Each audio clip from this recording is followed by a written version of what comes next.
திராவிடர் கழகத்தில் சேர்ந்தால் மானமும் அறிவும் கிடைக்கும் என்றார் கி. வீரமணி. அது மெய்யா பொய்யா என பார்ப்போம். தி.க.வில் சேர்ந்தால் இளைஞர்களுக்கு என்ன கிடைக்கும் என்றொரு கேள்வியை கி. வீரமணியிடம் விடுதலை வாசகர் அறிவு செல்வம் என்பவர் கேட்டிருந்தார். அதற்கு கி. வீரமணி அறிவு கிடைக்கும் என பதில் தந்திருந்தார்.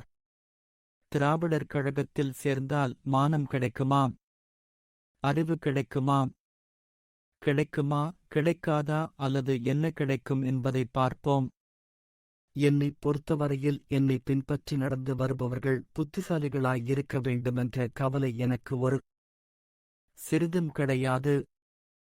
தங்கள் அறிவை ஆற்றலை மறந்து என் லட்சியத்தை நிறைவேற்றிக் கொடுக்க கூடிய ஆட்கள்தான் எனக்கு தேவையே ஒழிய அவர்கள் புத்திசாலிகளா முட்டாள்களா பைத்தியக்காரர்களா கெட்டிக்காரர்களா என்பது பற்றி எனக்கு கவலை இல்லை.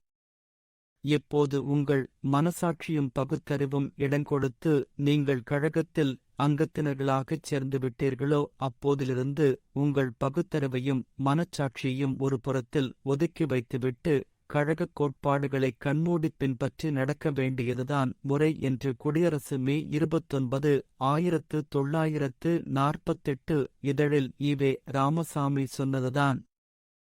திராவிடர் கழகத்தில் சேருவதற்கு அடிப்படை தகுதியாக இருக்கும்போது அறிவும் மானமும் இங்கிருந்து வரும். இருக்கிற அறிவும் மானமும் பறிபோகாமலிருந்தால் போதாதா?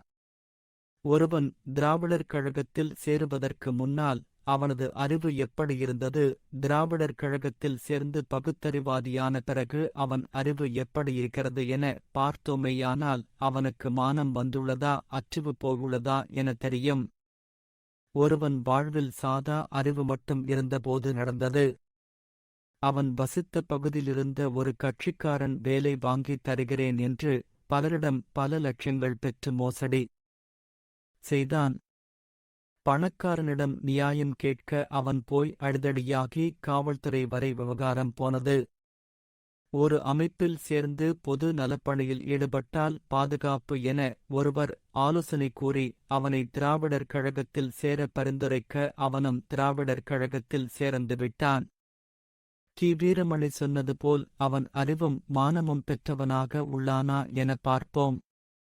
பலரிடம் வேலை வாங்கித் தருகிறேன் என பண மோசடி செய்த அதே பணக்காரனிடம் நியாயம் கேட்க இப்போது அவனை யாராவது அழைத்தால் வர மறுக்கிறான். காரணம், பண மோசடி செய்தவன் பகுத்தறிவு கழகத்திற்கு வேண்டப்பட்ட கழக கட்சிக்காரனாம். அதாவது இரட்டைக்குழல் துப்பாக்கியில் ஒன்று அவர்களாம். அதனால் தவறை தட்டிக் கேட்கக்கூடாது என்று மேலிடக் கொள்கையாம். அதையேதான் இவனும் பின்பற்றுகிறானாம். சாதா அறிவு இருந்தபோது யார் செய்தாலும் தப்பு தப்புதான் என்றவன் பகுத்தறிவாளிகளுடன் சேர்ந்த பிறகு அந்த தப்புக்கு சொந்தக்காரன் தனக்கு வேண்டிய கட்சிக்காரனா வேண்டாத எதிரி கட்சிக்காரனா என பார்க்க பழகியிருக்கிறான். இதேபோல் அவன் வாழ்வில் இன்னொரு சம்பவம். அவன் சாதா அறிவுடன் இருந்தபோது சாலையில் ஒருவன் மாணவியை ஈவ்டீசிங் செய்தான் என்று விரட்டி விரட்டி அடித்து காவல் நிலையத்தில் ஒப்படைத்தான்.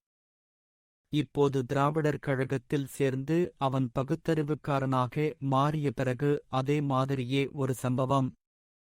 அவன் வீட்டு அருகாமையில் உள்ள பள்ளி ஒன்றின் ஆசிரியர் மாணவியிடம் தவறாக நடக்க முயற்சித்து இருக்கிறான். பொதுமக்கள் காவல்துறை நடவடிக்கை எடுக்க கோரி போராட செல்கையில் இவனையும் அழைக்கிறார்கள். இப்போது இவன் சாதா அறிவுள்ளவன் கிடையாதே. பெரியார் இயக்கத்தவரிடம் பகுத்தறிவு கற்ற பகுத்தறிவுகாரன் ஆயிற்றே. என்ன சொல்வான்? இது சிறுபான்மையினர் நடத்தும் பள்ளி. குற்றம் சாட்டப்பட்டுள்ள ஆசிரியரும் சிறுபான்மை சமூகத்தை சேர்ந்தவன். எங்கள் பகுத்தறிவு இயக்கத்தின் கொள்கை என்னவென்றால் சிறுபான்மையினர் என்ன தப்பு செய்தாலும் கண்டு கொள்ளக்கூடாது. அதிலும் பகுத்தறிவு பகலவன் பெரியார் வேறு இப்படி கூறியிருக்கிறாரே. கிறிஸ்தவ மதத்தில் எவ்வளவு ஆபாசமும் முட்டாள்தனமுமான கொள்கைகளும் இருந்த போதிலும் அதைப்பற்றி நமக்கு கவலை இல்லை என்று. அப்படியிருக்க சிறுபான்மை சமூகத்திற்கு எதிராக நாம் போராடலாமா? ராமசாமி கண்ணை குத்திவிடாது. போராடக் கிளம்பிய பொதுமக்களிடம் இதை சொல்லியிருந்தால் குற்றம் செய்த ஆசிரியருக்கு கிடைத்த தர்ம அடி இவனுக்கும் கிடைத்திருக்கும். அதனால் உண்மை காரணத்தை சொல்லாமல் வேறு காரணத்தை சொல்லி தங்கள் பகுத்தறிவு இயக்க கொள்கையை காப்பாற்றினான். இப்படியேதான் ஒவ்வொரு விஷயத்திலும் சாதி பார்த்து மதம் பார்த்து எதிர்வினையாற்றக்கூடிய அறிவையும் மானத்தையும் பெற்றுள்ளான். குண்டுவெடிப்பு நினைவு நாளன்று பயங்கரவாத எதிர்ப்பு தினமாக அனுஷ்டித்து கூட்டம் போட அழைத்தபோது இயக்க கொள்கைக்கு எதிரானது என கலந்து கொள்ள மறுப்பு தெரிவித்துவிட்டான். குண்டு வைத்தவனையும் மதம் பார்த்து விமர்சிக்க தானே திராவிடர் கழகம் கற்றுத் தந்துள்ளது. இந்த பகுத்தறிவும் மானமும் இருந்தால் என்ன, தூர எறிந்தால்தான் என்ன, இதுதான் சாதா அறிவு பெற்றிருந்த போது இருந்ததற்கும் வீரமணி சொன்னது போல் அறிவும் மானமும் பெற்ற திராவிடர் கழகத்தவனாக ஆன பிறகுமான வித்தியாசம்.